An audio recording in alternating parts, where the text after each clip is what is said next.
Hello and welcome to another update video about ETH on Sunday. Yeah, Ether seems to have taken the weekend off. Ether is sleeping like Bitcoin as well. Whereas Bitcoin has actually broken below this trend line. Well, I discussed it in the Bitcoin video. I don't call it a sustained breakout yet.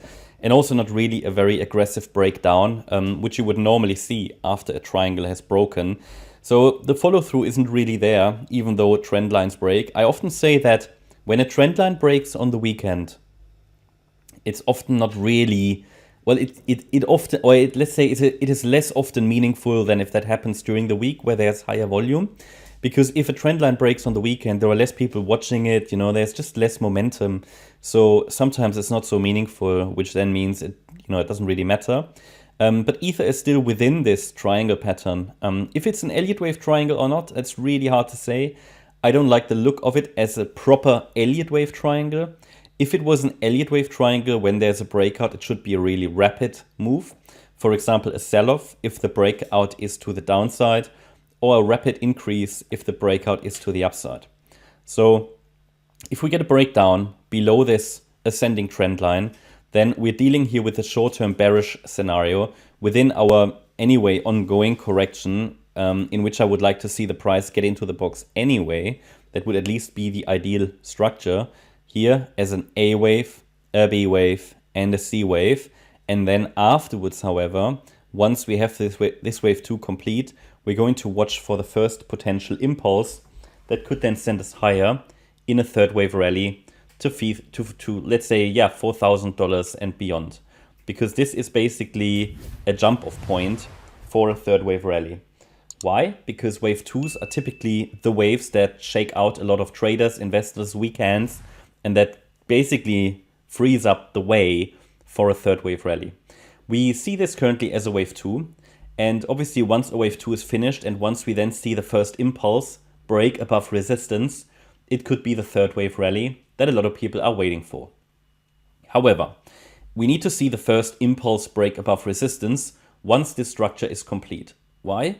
Because it could be that this 3-wave structure I have on the chart is not all of wave 2, and it could simply be the A wave of a larger wave 2. Okay, so as you can see here, A waves can be 5-wave moves. They can also be 3-wave moves. And in case the A wave is a 3-wave move, it could simply extend further in the yellow wave structure. And then where the yellow C wave sits, this could be the end of wave 2. That's possible because the way this looks at the moment would lead to a rather shallow wave 2. See how shallow the wave A was, given how low the price could go in this wave 2, could go theoretically to 1676. Now, I don't suggest it will, because that would be quite a deep wave 2 for a bullish market especially. But ideally, we'd like to see like 1807 or 1905, which is basically here the 50% retracement level or the 61.8 retracement. The 38.2 fib at $2,008 would be, to be honest, quite a shallow wave 2. Oftentimes what we see is that an A wave reaches the 38.2 retracement level, and that's at $2,008. So it could be that we afterwards, only see this extended correction, and that might lead to a corrective structure that stretches into the new year. Just want to make sure that you understand that corrections can be super, super frustrating in crypto. And the reason is that the rallies, the impulse waves or the motive waves, which comprise impulses or diagonals, the ones that move in line with a higher trend, well, they are so aggressive typically that the corrections can really take a long time, as all of us know who've been here in this market in 2023. Yeah. So in 2023, we had a lot of very long and frustrating corrective patterns, whereas the rallies were very short in duration. So I just want to make sure that you understand that. So what we're going to do, we're going to watch for impulses to the upside. Once one occurs, this is going to be the signal that, a low could be in.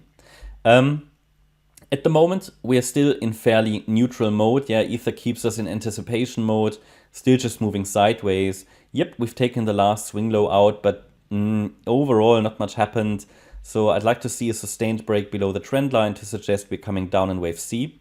Until then, it's technically possible that here some kind of a WXY extended corrective pattern forms that basically this B wave is resetting a little higher.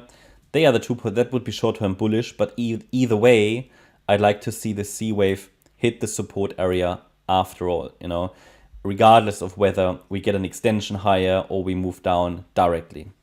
Yeah, that's my update about ETH. Hope you liked the update. If you did, please hit the like button, leave a comment and subscribe. And if you really like the content, then please check out the channel membership. Thanks a lot for watching. Bye-bye.